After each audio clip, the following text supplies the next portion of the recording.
at the top of the hour, our team of meteorologists mentioned the extreme heat on the rise across our state. Many areas stretching from the mountains to the coast are under a heat advisory today. Let's go ahead and bring in meteorologist Doug Lindsay to dive deeper into the impact the heat is having across our state. Doug, there is no doubt these are some dangerous temperatures. New information this afternoon after a large fire at a lithium plant in Bessemer City that is located about a half hour away from Charlotte. Officials shared an update with us during a press conference just before noon. We just got finished watching a press conference from the Los Angeles County Sheriff's Department about a mass shooting that killed 10 people. Investigators say it happened in Monterey Park, California, that is just outside of Los Angeles. And people that we will never forget, just a tremendous impact that they had right here in Raleigh. People across the world are remembering these 5 victims who lost their lives. We are continuing our coverage of the severe weather impacting our state.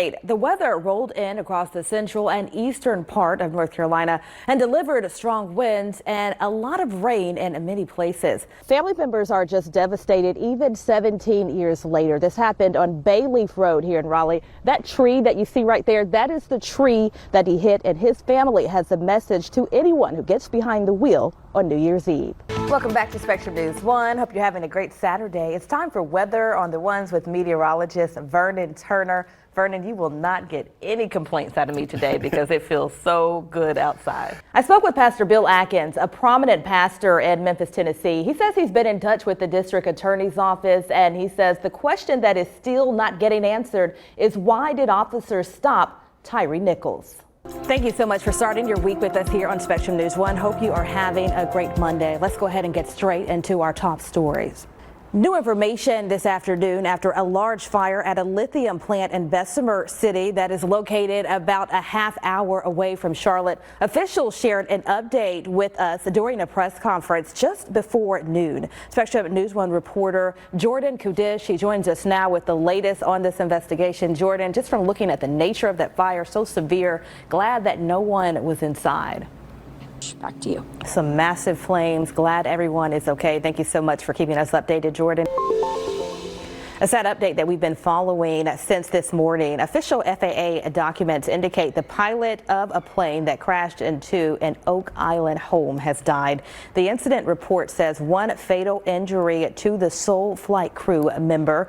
We are told that plane was leaving the Cape Fear Regional Jetport yesterday when it went down on Frying Pan Road. Authorities say 3 people inside the house were not hurt.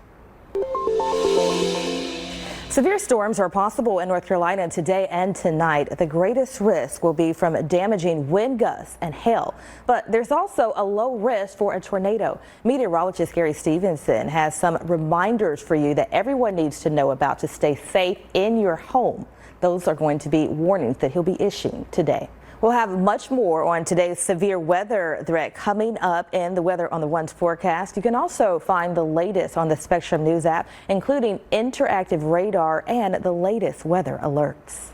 Our nation's highest court is preparing to weigh in on some of the biggest cases of the term, including 2 cases right here in our state. Justices have 10 opinions left to release over the next week before their summer break begins. They are debating affirmative action in higher education in 2 cases, one involving Harvard and the other the University of North Carolina at Chapel Hill. The Supreme Court previously approved the use of affirmative action in decisions reaching back to 1978. Another decision expected that could impact North Carolina is student loan forgiveness. And coming up next. Well, we are doing much better than we were last year. Lifeguard shortages continue to impact pools across the country, but one city in our state says they are working to improve those numbers. We'll show you how. Plus, farming industry brings in a lot of money for our state's economy. We'll tell you about a program at one university that's helping veterans get involved. Those stories and more news when we return. Stay with us right here on Spectrum News 1. Laverne Lucier places flowers every other week at the memorial site where her son was gunned down 1 month after his 18th birthday in his Durham neighborhood. All of a sudden, my daughter called me and she was like, "Mom, I hear gunshots and they sound close." And I always told her, if you hear anything in the neighborhood, just call 911.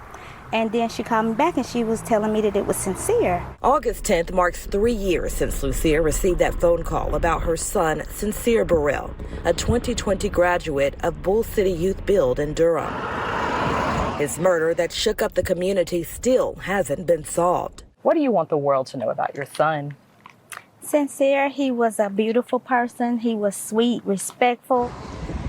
Gun violence is taking the lives of a startling number of children and teenagers across North Carolina and nationwide. Firearms are the leading cause of death among children and teens in our state. Let's be sensible, because you'll feel different once this knocks on your front door and you've lost a child. We spoke with Lucia the same day family and friends attended the funeral of Chloe Fennell, a 5-year-old who lost her life to gun violence this month. But for every mom that has lost their baby, you know, that's your baby. Experts blame the crime trend on the pandemic and the number of countless guns left in unlocked vehicles. Just keep them in a safe place, because so many guns that are being used have been stolen. According to NorthCarolinaSafe.org, in 2020, 211 firearms were stolen from vehicles in Raleigh. In Durham, 62% of the 185 gun thefts from cars in 2022 stemmed from unlocked vehicles. It's always painful to come out here because I feel like he shouldn't be here. Every time Lucia visits her son's cemetery about 5 minutes down the road from his memorial, it's a reminder of why she keeps advocating for an end to gun violence that's taking the lives of countless children. You're going to always be a reminder in my walk of life, and I'll continue to do things in your honor till the day I leave this world. What a powerful way to keep the message out about her son. A 2021 behavioral risk factor surveillance system survey revealed more than half of the firearms stored loaded at homes in North Carolina were unlocked. On August 10th, the mother you just heard from is hosting a back-to-school giveaway drive in her son's memory. It's at 6 p.m. at Duke Park in Durham. Good afternoon. I'm Siobhan Riley. Here's your Spectrum News in 90. Raleigh police suspect the driver who crashed into a Duke Energy truck late last night was impaired. Officials say it happened on Six Forks Road near Sandy Forks Road. They tell us the Duke Energy truck pulled out to investigate a power outage when the driver of a sedan slammed into the back of it. The sedan driver later died at a hospital. The driver of the Duke Energy truck was not hurt. The investigation is ongoing. And another crash in Fayetteville knocked a police officer into a sinkhole. Investigators say the officer was directing traffic when they were hit, but everyone involved is okay. Officials confirmed this sinkhole expanded because of the storm last night. A tree fell on a home in the Triangle. Take a look at this Chopper 11 video along Haley House Lane in Cary this afternoon.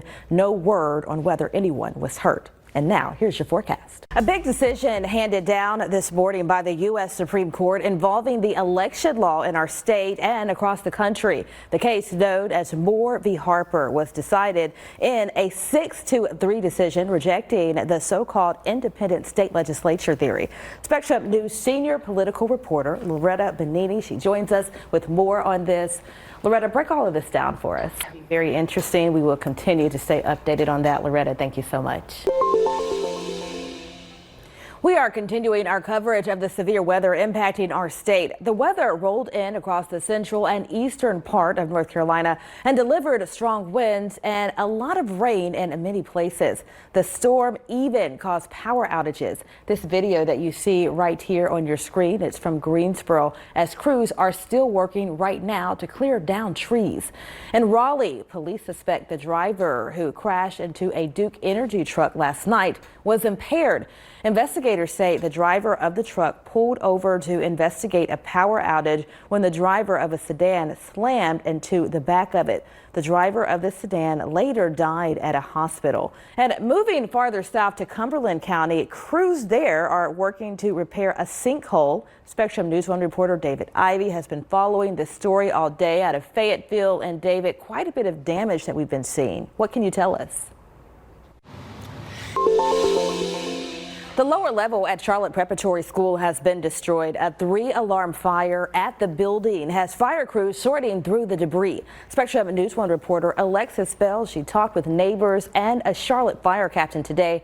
Alexis, what's next? Coming up next, more news impacting you and your community this afternoon on Spectrum News 1. Stay with us. We'll be right back. Today is National HIV Testing Day. More than 1 million people in the United States are living with HIV, and about 13% of them don't even know it. That's according to HIV.gov. The CDC recommends everyone between the ages of 13 and 64 get tested for HIV at least once as part of a routine care. Spectrum News 1 reporter Anissa Lopez spoke with one community member about why she agrees. I hope you heard me. I hope you heard me when I told you I loved you. Jasmine Torres delivered a powerful eulogy for her husband. You'll forever be missed. Raleigh police officer Gabriel Torres was one of 5 victims killed in a mass shooting in Northeast Raleigh. Officers arrested a 15-year-old accused of killing the victims. She found her husband wounded in his car as he was on his way to work. Jasmine did everything she could to try to save him. I'm sorry if I scared you.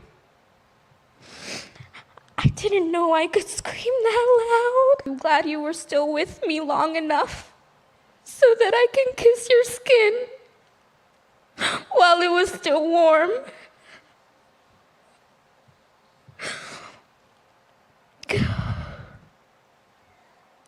While I could still feel the pulse of your heart. Officer Torres was with the police department for 18 months. Before that, he served as a Marine at Camp Lejeune. He leaves behind his wife and 2-year-old daughter, who are left with memories of the man they called their hero. I'll forever yearn for your touch.